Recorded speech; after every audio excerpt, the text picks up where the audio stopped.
I'm the Dungeon Coach. I'm here to coach you up on the Mythic Dungeon Ruby Life Pools. It's a really short dungeon, so let's get right into it. The dungeon is located in the Waking Shores, right underneath the Ruby Life Shrine right here. First boss is Melidrussa Chillworn, and she basically has 2 combo abilities. The first combo is Hail Bombs followed by Chill Storm. She puts blue swirlies under every single player's feet and spawns ice spikes.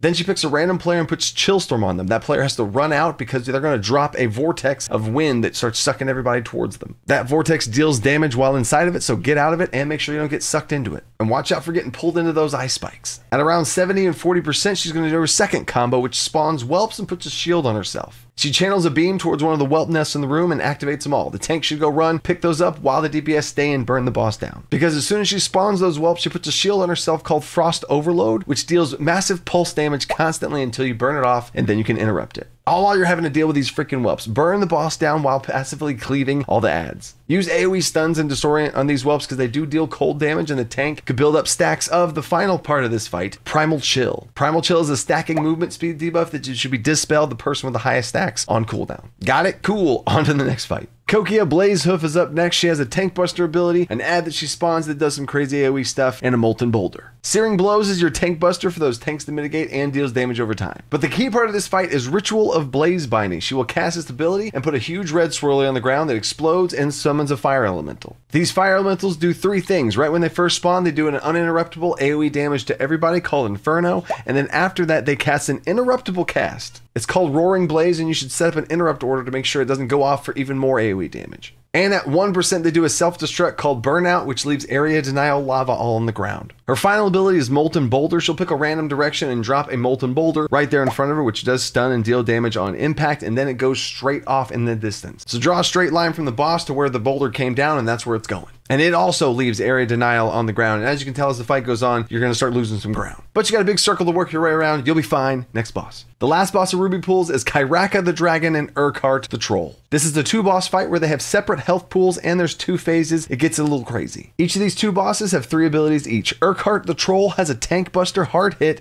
called Storm Vein. This puts a debuff on the tank that is dispellable. But for the rest of the group, he has an AoE around him called Interrupting Cloudburst that interrupts any spells cast in the radius. And he has a global arena effect called Winds of Change that picks a random 4 directions and winds swoop from one battlefield across the other. It's really not that bad in phase 1, but wait till we get to phase 2. Soon after the fight starts, Kyraka will land and use her first ability. It is a random direction frontal channeled breath. Lasts for 6 seconds, does a bunch of damage, don't get hit by it. Flame Spit is her second ability where she picks 3 random players and puts fire circles around their feet. After 3 seconds, you explode and drop 3 flaming embers underneath your own feet. These embers also erupt, leaving a pool of lava on the ground. But the scariest thing about Kyraka is her Inferno Core debuff. Anytime any player gets hit with any fire damage, whether you walk into the lava or you get hit by her breath, you get a debuff on yourself that also drops more pools of fire. So the more people get hit by fire damage, the more pools of lava will be on the ground. And now things are about to get worse, because once one of the 2 bosses gets to 50%, they merge together. So now you got to deal with all of that at once, but the 2 combos you got to worry about is those pools of lava on the floor